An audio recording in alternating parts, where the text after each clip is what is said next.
If you've been watching what's happening across the country, you already know something's off. Moving trucks are everywhere. Highway rest stops look like relocation convoys.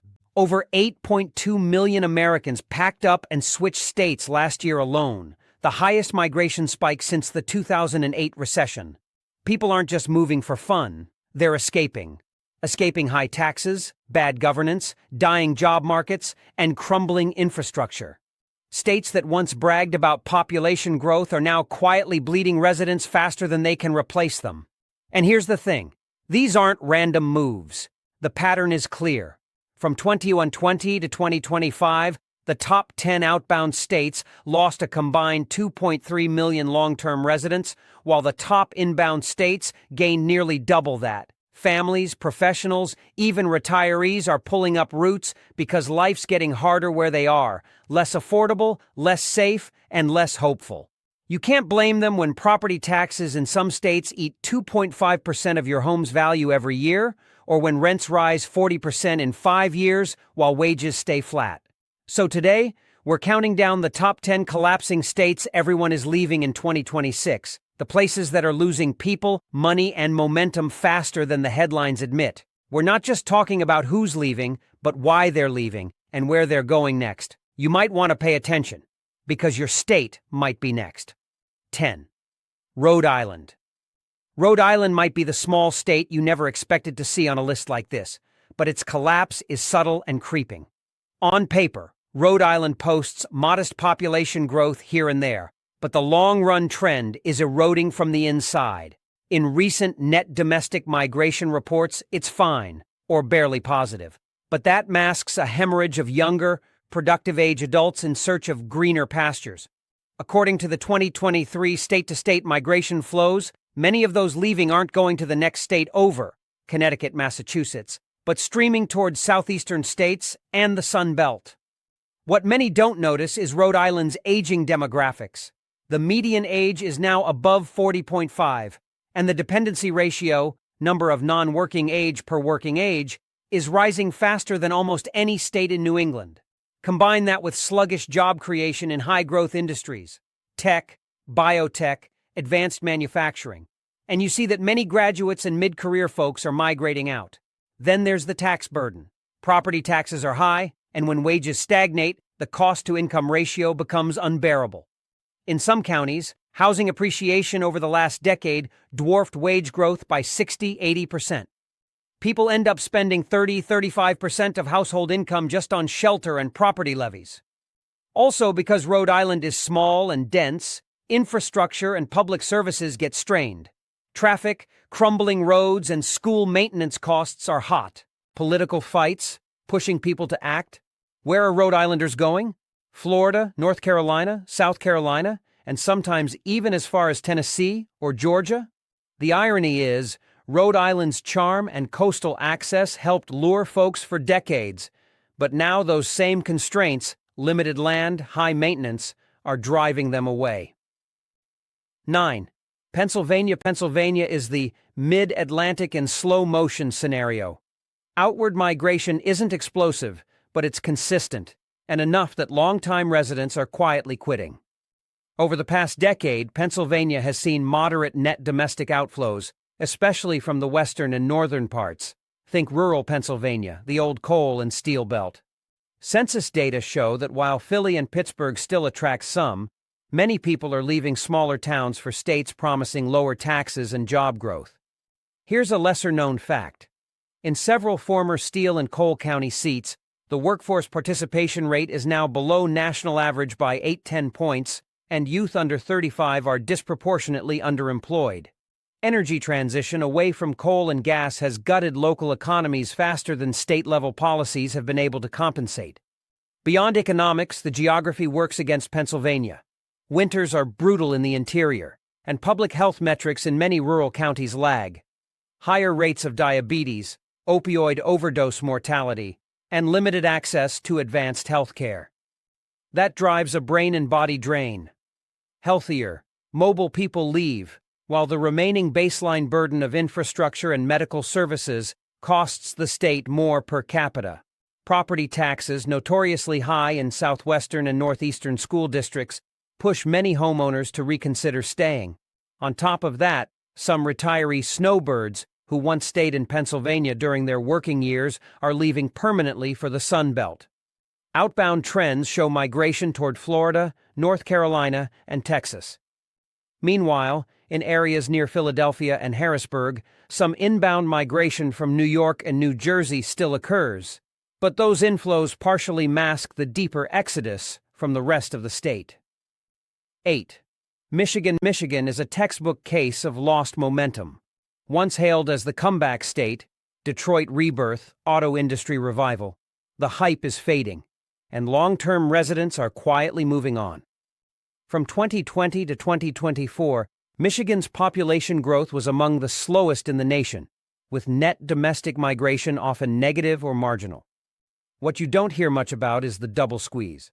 The auto and manufacturing sectors are leaning heavily on automation and electrification, cutting jobs, while service and tech expansions are concentrated only in a few hubs like Ann Arbor or Grand Rapids. Many smaller towns and rural counties see job vacancies stay open for months. In those communities, wages aren't rising fast enough to match inflation and cost of living. Another factor. Michigan has among the highest outcommuting rates. People live there but work elsewhere, sometimes in neighboring states like Ohio or Indiana, or even remotely for firms outside Michigan entirely. That leaves less investment in local civic life and more erosion of social roots. Add to that infrastructure decline, roads, bridges, water systems, and a few climate vulnerabilities, flooding, aging dams near the Great Lakes, and you're pushing people to question whether staying is worth it. For young families, the lure of states with lower taxes, fewer winters, and more vibrant economies is hard to resist. Destinations? Texas, North Carolina, Florida, and sometimes out west, Arizona, Colorado. Because of Michigan's centrality, many pick those routes. 7. Ohio. Look, Ohio isn't collapsing in drama yet, but if you watch closely, the signs are flashing. Ohio's net migration numbers for many recent years have shown modest losses or flatlining. The state is losing residents particularly in its rural and exurban counties. Outside Columbus, Cincinnati, and a few pockets, there's a slow bleed. Students graduate from Ohio colleges and take jobs elsewhere. Many never come back. The professional class is thinning. Economically, the state is in a transitional phase. Older industries, manufacturing, coal-adjacent supply chains are contracting, and the growth in healthcare, logistics, and tech is concentrated in urban hubs. Rural areas are left with few prospects. What's surprising is that Ohio is also losing renters. More people are choosing to leave entirely instead of renting long-term. Housing affordability seems good until you factor in property taxes, state income taxes, and often outdated infrastructure. Many local governments have deferred maintenance, which now manifests as higher utility rates, flooding risk, and less attractive neighborhoods. Health outcomes in some left-behind counties also drag. Elevated overdose rates, lower life expectancy, and access gaps in mental and specialty care. That gives people with means another reason to leave. On migration routes, Ohio natives are heading to Florida, North Carolina, Georgia, and occasionally mid-tier Sunbelt states like Arkansas or Tennessee, even sometimes to the Mountain West. A less obvious pattern, Ohio is also losing retirees who had been staying inland. They're now deserting winter forerunners further south or west. 6. California. You might think California is exotic enough to keep people glued, but it's bleeding them faster and in greater numbers than most. The California exodus is well documented. From 2020 through 2023, the state saw over 200,000 net domestic outflows in several years. Yet what many don't grasp is who is leaving. Middle to upper income professionals, families priced out of housing, people fed up with wildfire risk and power shutoffs, and entrepreneurs seeking friendlier tax regimes. A Stanford Institute study recently noted that California is now losing college graduates, a reversal from historical norms. Certain counties in the Inland Empire, Central Valley, and Sierra foothills have seen population declines, even while coastal enclave pockets hold relatively steady. Another underreported detail: public pension and budget stress is mounting in many California municipalities, leading to higher local fees and service cuts, making quality of life worse, but residents are already taxed to the hilt. California now ranks near the bottom in net domestic migration among all states. One recent metric showed it lost 239,575 in net domestic migration between 2023 and 2024. Many people departing cite not just cost, but concerns about climate resilience, drought, fire, coastal erosion, state regulatory burdens, and over-urban density. Destinations are predictable: Texas, Arizona, Nevada, Idaho, and Washington. But surprisingly, quite a few leapfrog to Florida and even parts of the Southeast. For 2026, if nothing changes, California's internal churn and outward migration may start eroding its base more visibly. Not just growth slowing, but negative in net. 5. Hawaii. Don't let the postcard beaches fool you. Hawaii is bleeding residents faster than most states, and it's not just because people miss the mainland. Between 2020 and 2024, Hawaii posted one of the lowest net domestic migration rates in the country. 646 per 1,000 people in 2024 alone. That's brutal. In percentage terms, Hawaii lost 0.65% of its population to other states in recent migration flows, the highest share of any state. The surprising bit: many newcomers arrive via international or tourist-to-resident conversions, which helps blunt the total decline. But long-term residents? They're getting squeezed out. Here's something most people don't know. A large slice of the outflows comes from the middle class and mid-career professionals, not retirees. These folks find that the cost differentials compound. Shipping a car, groceries, construction supplies, everything costs multiples of what it would on the mainland. Housing, of course, is the headline. Median home prices in suburbs of Honolulu often top $1 million, and many rural or outer island markets see sky-high markups because of limited land. Meanwhile, wages don't scale. Many jobs in tourism, local government, and even public service remain locked at wages modest enough that many professionals end up spending 40–50% of income on housing and transport. Another underreported driver: climate and environmental costs. Sea level rise, erosion, saltwater intrusion into water sources, wildfire risk, and frequent tropical storms are becoming more than scenic headlines. They factor into insurance rates, maintenance costs, and quality of life. Many residents say, "I love being in Hawaii, but I can't afford to raise kids here."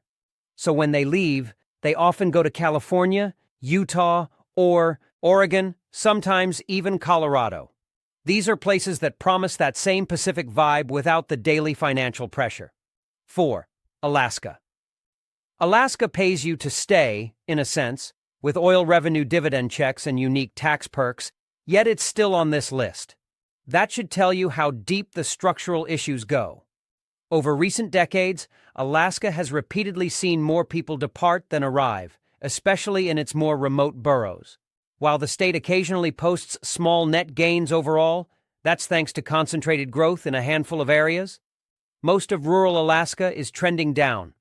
One surprising angle: military and federal workers who rotate in for tours often leave permanently after their assignments, and few stay past 5 or 10 years.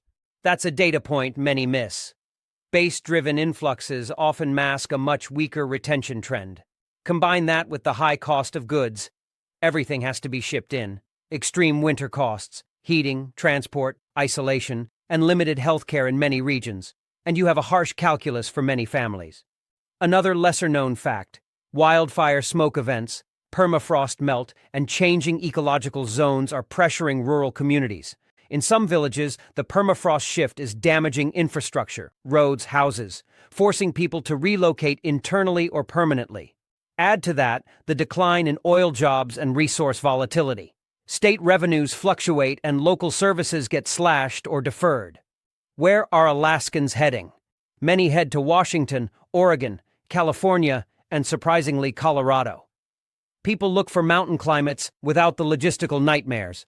Some go further: Arizona, Texas, or Florida. The irony, moving from snow and tundra to the desert or coast seems drastic, but when your baseline cost of living and isolation is already extreme, the trade-offs shift.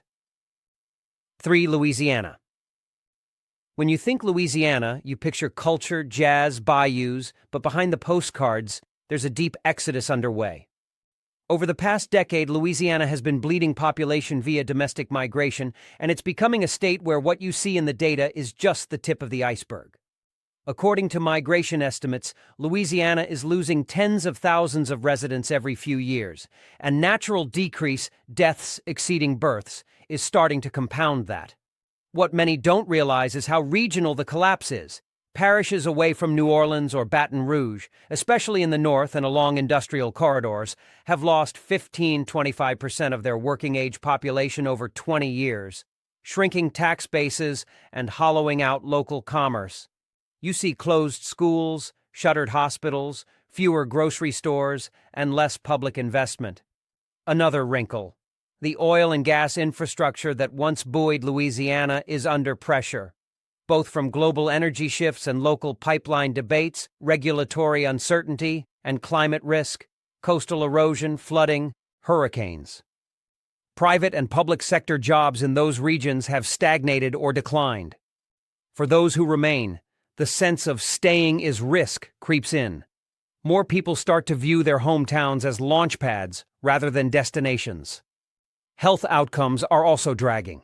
Louisiana ranks near the bottom in life expectancy, has high rates of chronic disease, and faces challenges with mental health and substance abuse. That provides additional motivation for those who can leave. When people exit, they often aim for states promising upward mobility in living standards.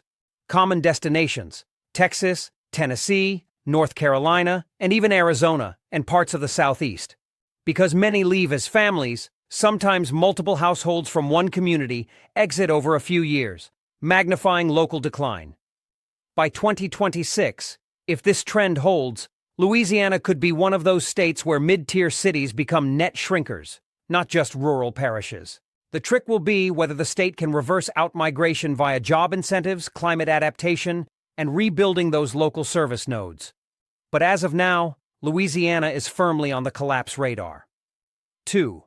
Illinois. Illinois is that sad heavyweight collapse story that people talk about, but don't always grasp all the moving parts. It's not just that people are leaving, it's who and how consistently the state is losing them. In recent net domestic migration data, Illinois ranks among the worst.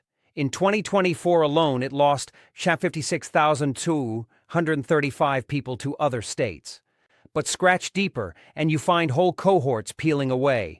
Residents in their 30s and 40s, professionals, entrepreneurs, families looking for upward mobility. Here's something many don't know. Many leaving Illinois come from suburban counties around Chicago, not just rural areas or downstate. These are people who grew up there, got a job nearby, built a career, but then hit the ceiling. Taxes, regulation, cost of living, and quality of life trade-offs push them out.